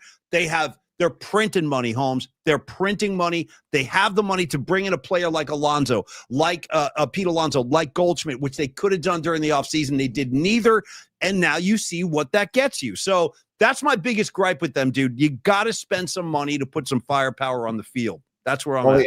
The Giants have become real estate moguls. Have you seen what's going on south of McCovey Cove? There's plenty of dough, dude. There's plenty of dough. The pitching has kept them in the conversation. Without the pitching, they're screwed. And if we're going to rely on Ramos and Jung-Hoo Lee and Wilmer Flores, it's not going to happen. Chapman and Adames need to step it up. They could use some help, man. And if they have to trade one of their young arms, that might have to be the case. I don't want to see that happen. Or I'm sure people are chomping at Bryce Eldridge, wanting to call it. Are you still kind of foot down on that, T? Like, it's too soon, don't rush him? Are you still there? I'm like kind of just watching that from afar. I don't really have I don't think he's ready. And I've read scouts talking about how, yes, he's tearing it up in Richmond, which is AA ball, but it's that squirrels. Flying squirrels? Yeah. But he still has the quote said it, like he still needs to fix the holes in his swing. And dude, when they get a chance to watch film on him, say he comes up for 2 weeks and he tears it up. Remember Joe Panic when he first was a Giant and he was on a freaking tear? I've seen that happen a lot of times with young players that come up. They're hot for like a month and then the pitchers figure them out. Well, they watch film and they watch it frame by frame. With film nowadays, film is the greatest teacher. I mean, when I was playing in college and in high school, we used to film our batting practice sessions, and we would take our swing and literally watch your swing frame by frame, because the filming wasn't filming where the balls were going off the bat. The camera was to the side watching the mechanics of your swing. So we would, and I had my coach had a poster of Tony Gwynn's swing frozen at the point of contact, and it pointed out different things in his swing that you wanted to try and do in your swing. And so when you would see the hands dropping, or your top hand dropping, or if your shoulder tilt and not level shoulders, if you're not turning your hips, not to get too technical, but all that stuff, all the mechanics of a good swing. And so I don't know, man. When they see film of a guy like Eldridge, they'll probably eat him up. I'm afraid of that too. Now, we had a couple of comments on the line here. I think it was Anthony Merkovich, I think, just posted this. He goes, he said he's heard that Eldridge can't field. Have you heard that? Oh, great. That's awesome. Oh, cool. Oh, nice. Yeah, good. Good. That's cool because God. That was a good reaction. Oh, cool. No, that's awesome. Yeah, good. Yeah. How do you, I mean, first base is not an easy position, but of all the infielding positions, it's probably the easiest. Yeah.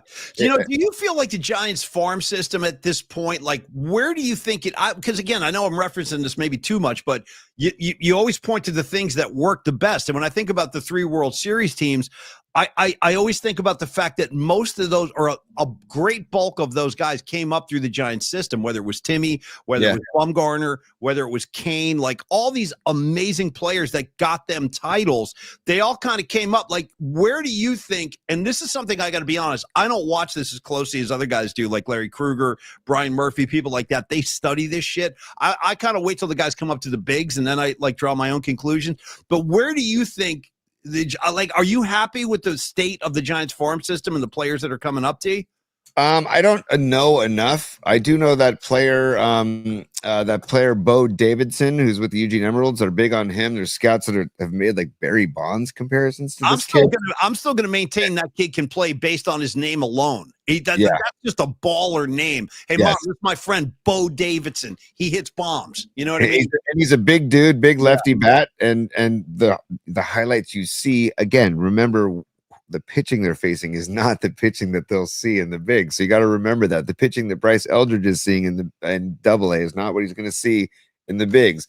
And in Triple-A, it gets better than in Double-A. And so the whole talent pyramid, get to the top. So I'm excited for Eldridge. I really am. But if we rush it, it could damage him for a long time. I'd rather that's why, man, you talked about this, man, about the polar bear in the offseason, about bringing somebody in like him.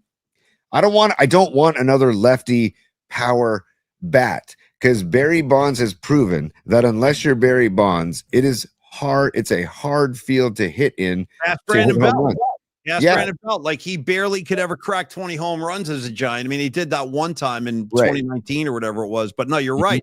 For a guy like Brandon Belt, who the projections were, this guy's a 30 home run a year guy, that never really happened. And do you actually think most of that is because of the yard, Tony, just for lefties? Oh, dude, is an absolutely pitcher-friendly park. It's like, think of Triples Alley, dude. Well, like, they moved the walls in a few years ago. You remember that? They altered the dimensions a little bit. Yeah, but not by much. And also, if I'm a pitcher, I'm loving that they have Triples Alley. Loving. Because if you have a guy like Jung-Hoo Lee, he can run down balls there. If you have a great right fielder like Yastrzemski who can run down balls, those are home runs in other parks, right? So, wait, hang on a second. Sanchi coming strong. MLB Ghost Runners is scammed to save owners from having to pay vets to hit late in games. Nice, dude.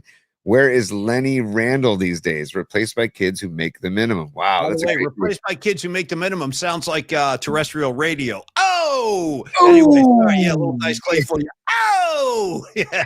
Oh! You know what I mean, T? Oh! No, I know what you mean. Paulie, can you say that line one more time? I said, replaced by kids who make the minimum. Sounds like terrestrial radio. Oh, where to go? Shoot, where to go? Darn it. Oh, I was going to say. Oh. Damn it. Back to walnuts. Give me more Paulie. I don't want Keith. Don't give me the Keith. I want walnuts. Give me that walnuts. Oh. Yeah. All right. Anyway, thank you, Tony. Thank you. Ghost Runners suck. I hate them. I'm with you, Sanchi, and thanks very much for checking in today, brother. We appreciate it, man. Oh, and by the way, dude, real quick, because I know we got to wrap really soon. Kidding aside, Tony and I, we have not forgotten about the VIP bonus content. I think we're going to be ready to unload that on Friday. I think we're going to be able to give you guys something. All right, cool. So I just wanted to follow up. I meant to do that at the beginning of the show, but for all of you VIPs, first of all, thank you. And second of all, your bonus content is coming around, y'all. And we're going to get to that on Friday. So thank you for your patience. It's all coming. All right, Tony, final thoughts here as we kind of bitch and gripe our way through a Tuesday broadcast. Sorry it didn't work out with Steve Moskowitz. We'll try to get him back on the show at a later date. In the meantime, I'm just going to hope for the best tonight with Roop. There it is. We're going to introduce our what? It's tough when you're, as a fan, you say, well, I'm just going to hope for the best.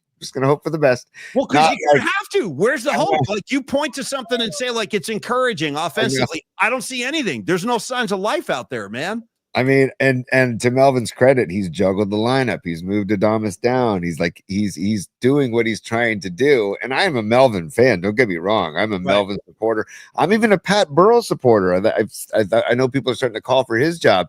I don't necessarily think it's the batting coaches or the hitting coaches responsibility to make contact at the plate. Yes, you can work with these guys, watch film, take reps, work on different approaches, different counts and stuff. But I will say, there is this kid who grew up in right up the street here in Belmont and played in San Carlos, played in San Carlos Little League. He was just in our Hometown Days annual festival, and he wore number 25 for the Giants, and he broke the home run record. He is there. He is available to use as a resource. If anybody wants to give him a call, maybe talk about working through slumps, maybe talk about what to do, when you are slumping, kind of how do you work through it? Hey, Barry Bonds, that's why I wish Barry could be. I don't want him as a hitting coach. He doesn't want to do it. I get it. But maybe they bring in Barry today for a closed door meeting without the pitching staff. By the way, the pitching staff doesn't need to be in this meeting. Hey, couple quick things. I feel you, T. Maybe Will Clark could help out too. Just go in there and start screaming and yelling at these guys. What the hell's wrong with you guys, man? And that Will Clark voice, because Will Clark can hit right now. You put Will Clark out there in the batter's box in his freaking slippers, he will put the ball in play. He'll get on base. And somebody suggested you guys should get Will Clark on your show. Dude, you want to know what's crazy? I hadn't even thought of that. I'm such a great call. I got so much brain damage. I hadn't even thought of that. I would love to have Will Clark on the show. Maybe we can make that happen. Let me reach out and see what we can do. Great call. And then Mark Weisman just checked in and he goes, guys, I'm teaching a class right now. My kids are taking a final, so I have the sound down, but I'm still entertained by Paulie's hand gestures. My mom keeps telling me that. My mom's like, Paulie, you're waving your hands around like there's a fire in the house all the time. That's just how it is, man. You know what I mean? It's that whole East Coast, Italian, Irish, we're very demonstrative. Sorry about that, T. I can't help it. The hands are going to wave. What are you going to do? Don't ever change, man. Dude, there's been so many spills in my lifetime because my hands are always flying. Shout out Bobby Weir's wife. Yes, I did. I spilled on That's her. why I don't own white clothing.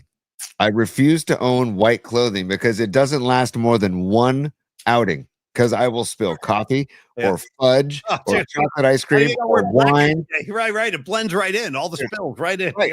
Dude, I've got spills on this Major League t-shirt. I promise you. Of course. But with the white, that's why I don't wear a white, because I'm always, talking.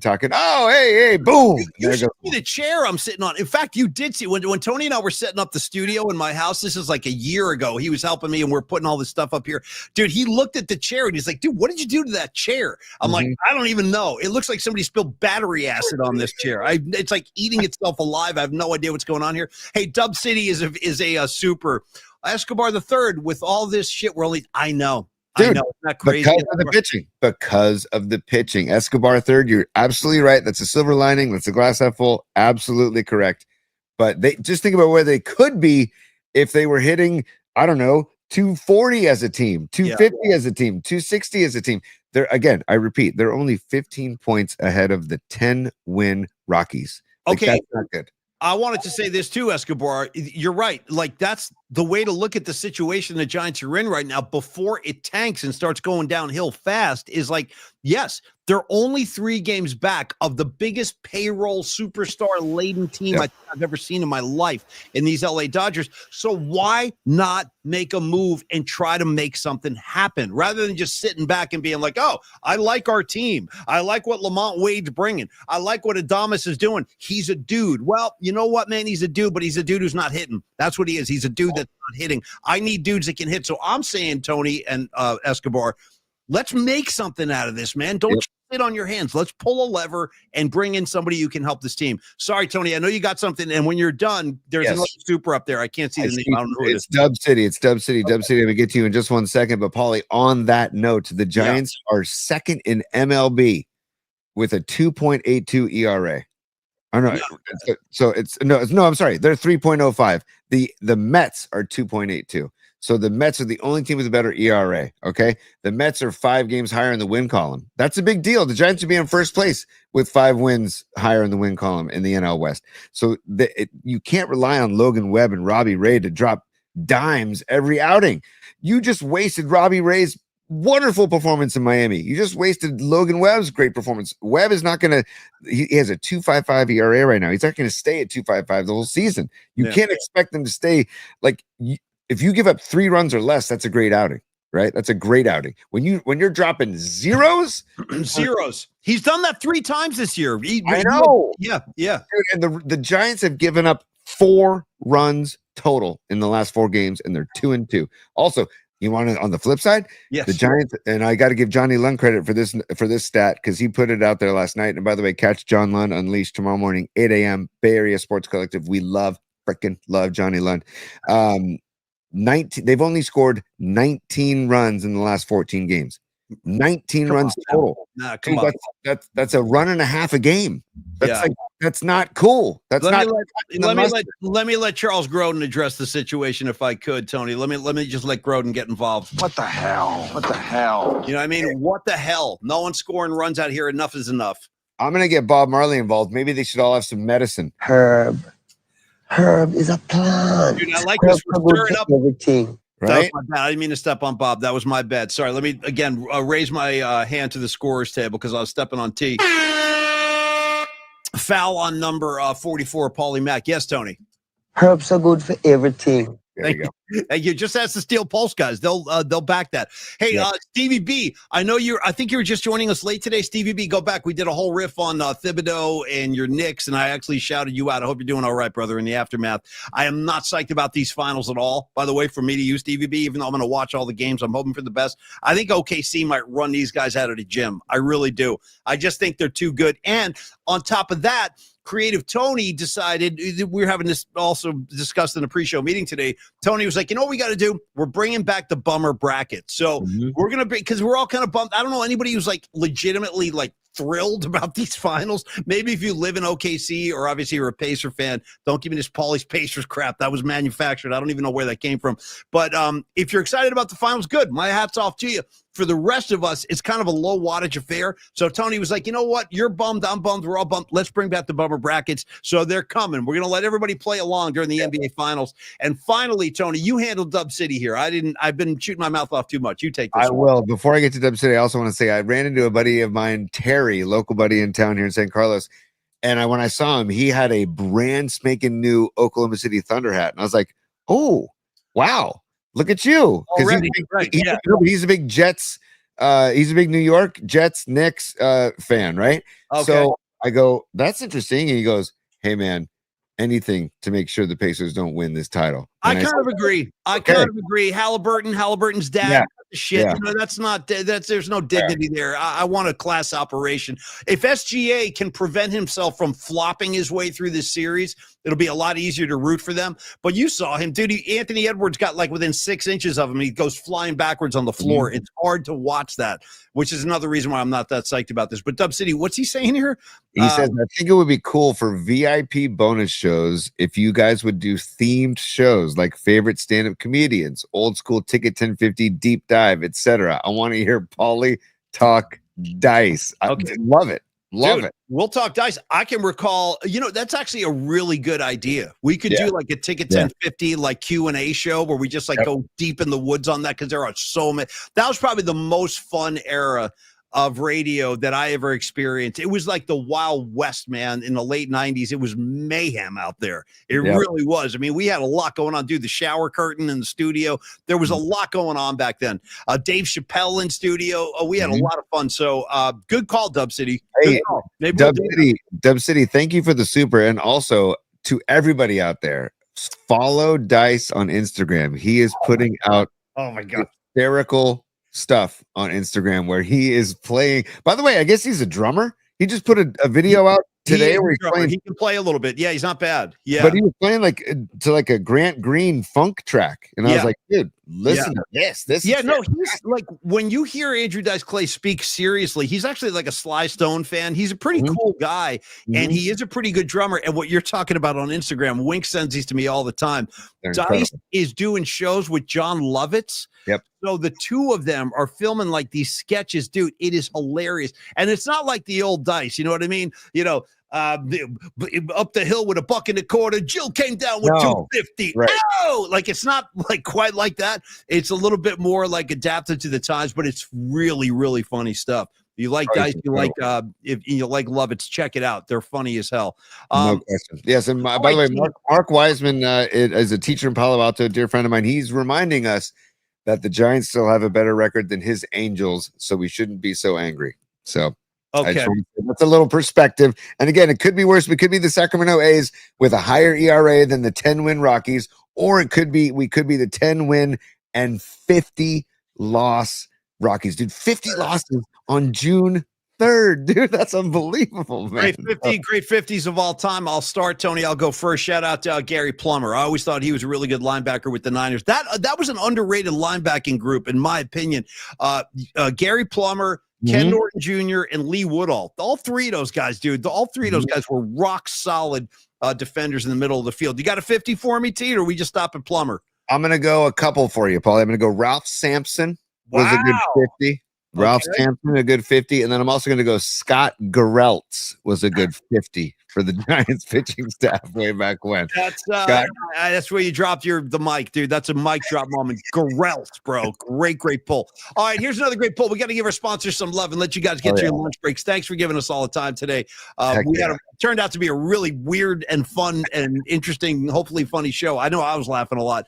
Well, we had to. Dude, if we didn't do the laughter, because I saw I was going down a bad road, Tony, at the beginning of the show because my blood was hot. I was hot.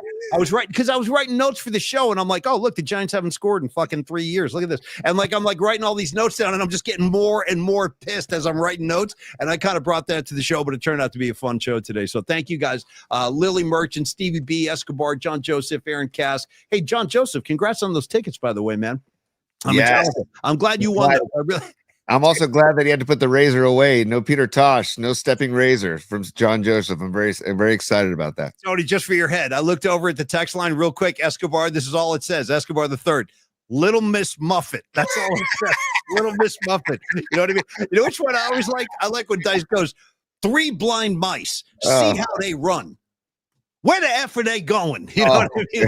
Where the F are they going? All right, Creative Tony, I'll tell you where the 3 blind mice are going. They're going to Dr. Matt Young's office. Okay. They're going down there for their teeth cleanings, just like Paulie Mac does, and just like you should too. Creative Tony's on his way down. He wants to book an appointment. Dr. Young, you're gonna love Tony. You want to talk baseball? This is the guy. Creative Tony will talk baseball with you until the cows come home. And he probably has some good advice for Dr. Matt Young's son, Joe, who's going to be playing baseball where Tony played baseball at SI in the city. So that'll be really cool. In the meantime, I can tell you from my own experiences how great of a dentist Dr. Young is. He's done a lot of stuff in my mouth and my teeth over the years. He's done root canals, he's done fillings, and he's done lots of cleanings, and he moved a couple things. He really did. He really improved the whiteness of my teeth. I like to say, Tony, he improved my smile. And I hope he did, but he made me feel more confident about my teeth because they were a train wreck before he got involved. So thank you for all the great work, Dr. Young, you've given me over the years. He accepts most major insurance coverages, so he shouldn't have any problems there. And again, just great service, great work that he does. His staff is super cool. And I'm going to let Tony take it because Tony wants to make the appointment. You're up next, T, so go ahead, brother. Well, in the beginning of the show, we talked about maybe Dr. Young should bring in a chair to the Giants clubhouse and give some cleanings and get their minds off their hitting. Maybe you should bring the gas tank too. Relax these guys a little bit. Yeah. Now you're talking. You're talking. A little gas, a little cleaning, that would help out. But I also need a cleaning because I drink a ton of coffee. I also enjoy red wine. Yep. And so my daughter reminds me constantly, Dad, why are your teeth yellow? So I need to go get a cleaning. So I'm going to go see Dr. Young, but I want to do it on a Saturday. They're open Saturdays, 8 a.m. to 4 p.m. And I love that. So I want to go early. I want to get on Caltrain. I want to get off of Caltrain at 4th and Townsend. And I want to get on a Lime scooter all the way to Union Square, get my cleaning, hang out with Dr. Young, hang out with the staff, listen to some tunes, be relaxed, feel the vibe that they create inside the Young Dental Group. And then I'm going to get back on my Lime scooter. I'm going to go down to Long Bridge and have a nice pizza pie and a nice, if anybody wants to meet me, feel free. We can do it together. We can send videos of us on our scooters at flipping off Paulie. How about that? Yeah. Yeah, great. Whatever it takes. You know what I mean? I'm glad I'm being attacked in that scenario somehow. Somehow I'm like the Well, target. because you're anti-scooter, man. My goal is to get you on a scooter. They're mucking up my streets, Tony. They're mucking up my streets in the city. No. It's hard enough to get from A to B. Now I got these a-holes to deal with. And their little scooters, beeping their horns. It's like, dude, I'll run you right off the road, kid. Yes, go ahead. Think about my white smile after going to see Dr. Young. So I'm gonna report back. I'm gonna call them today. I'm gonna make an appointment. I'm gonna call, and then I'm gonna go visit them, and then I'll report back. But I look forward to it. 415-392-8611. 415-392-8611, or email them info@youngdentalsf.com. And thank you, Dr. Matt Young. We freaking love you, man. And you're great at what you do. And thank you for supporting the show. On to another guy who's great at what he does and supports the show. I see him right there right now. He's Low Steve. He is one of us. Obviously, he hangs out on the show all the time. But what he does when he's getting down to business is very serious work at Flex Funding. He can help you with private money loans. He can help you with a variety of different mortgages. In fact, he specializes in HELOC loans, home equity lines of credit. I read you that review earlier in the show from Yelp from Lauren, or was that a Google review? I forget, but it was a satisfied customer named Lauren who just kind of sang the praises of Carlos. I can tell you, Carlos brings that 26 years of experience to every client that he helps. He is one of us in the sense that he's a city guy, man. He's 26 years in business and he's a San Francisco native. Here's another thing about Carlos. You can freaking trust him.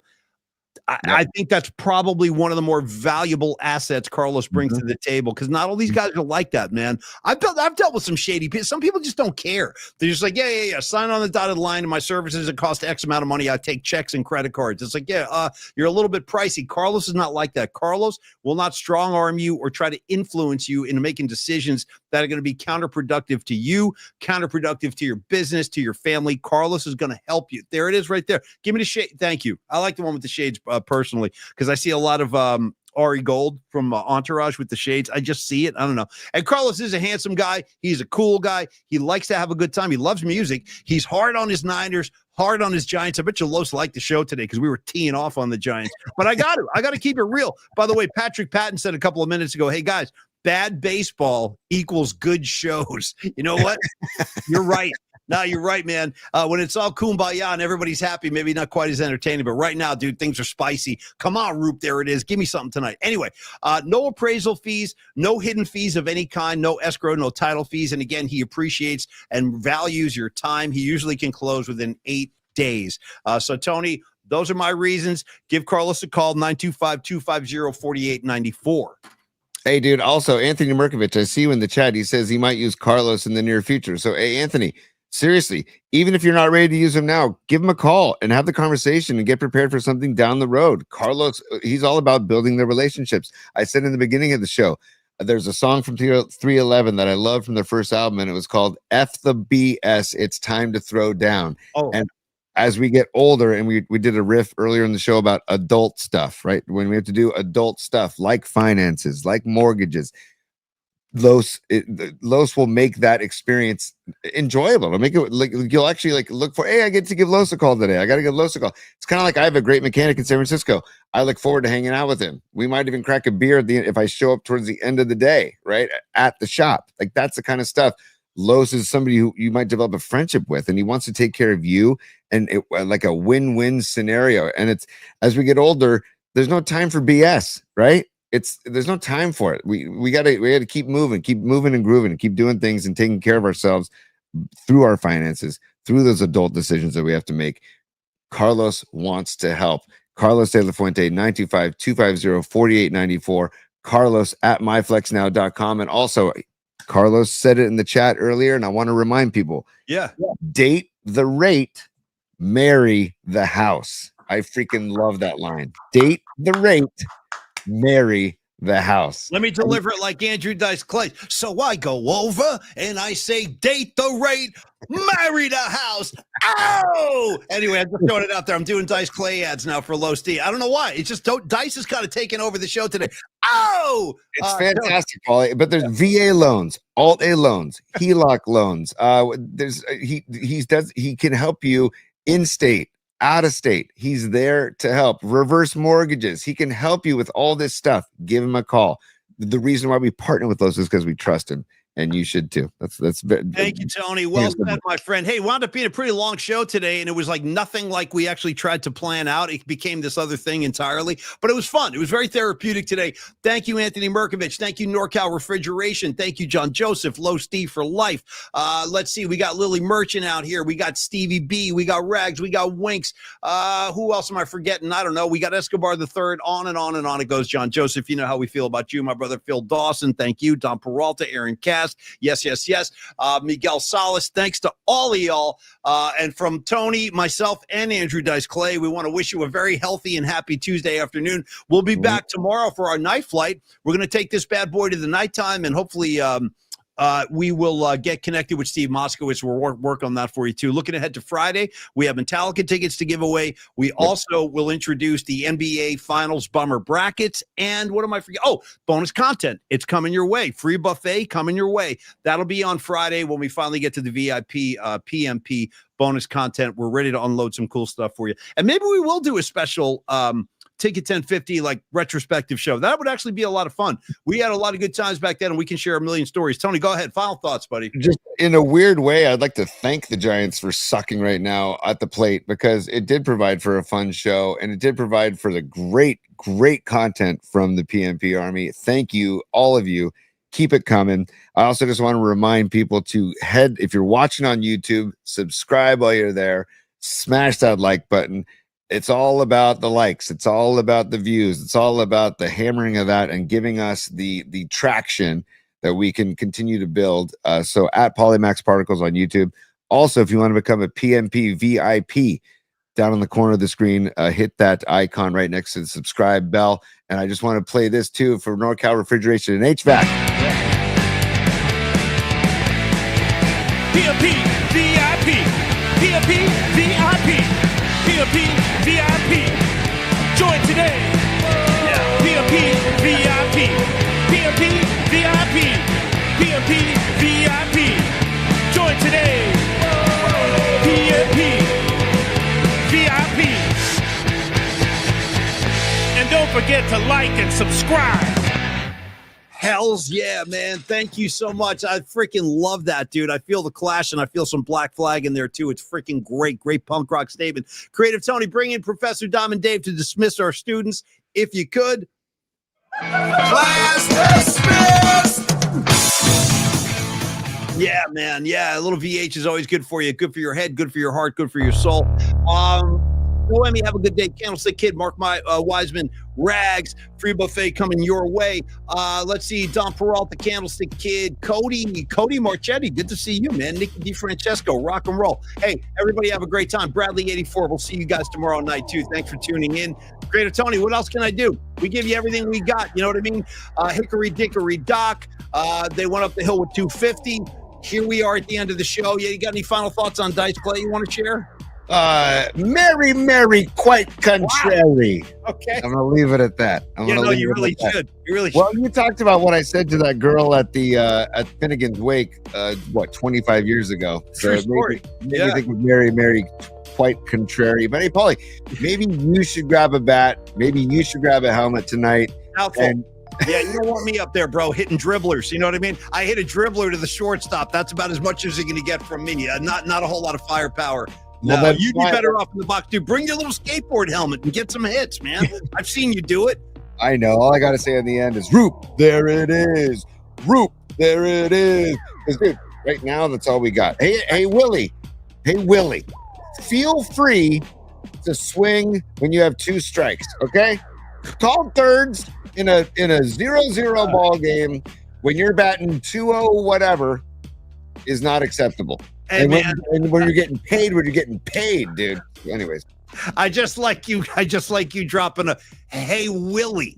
Dude. Hey, Willie. All right, real quick before we go, Tony, greatest Willies of all time. I'll go first. You ready? No one's ready for this one, but here it comes anyway. Willie Ames from 8 is Enough. Tommy Bradford. Willie Ames. You got one for me, T? Dude, I've got a couple for you. Willie Brown. I worked on the morning show with Willie Brown for a year. Willie Brown, no question. With Will Durst and Willie Brown. It was a fun show. Will and Willie. That was a really fun show. And then also One-Eyed Willie from freaking Goonies, dude. That's I got you. One-Eyed Willie. That's Well, their, yeah. I Anyway, have to close this show with the greatest Willie of them all. And this might upset some people, but for me, it's Willie McCovey.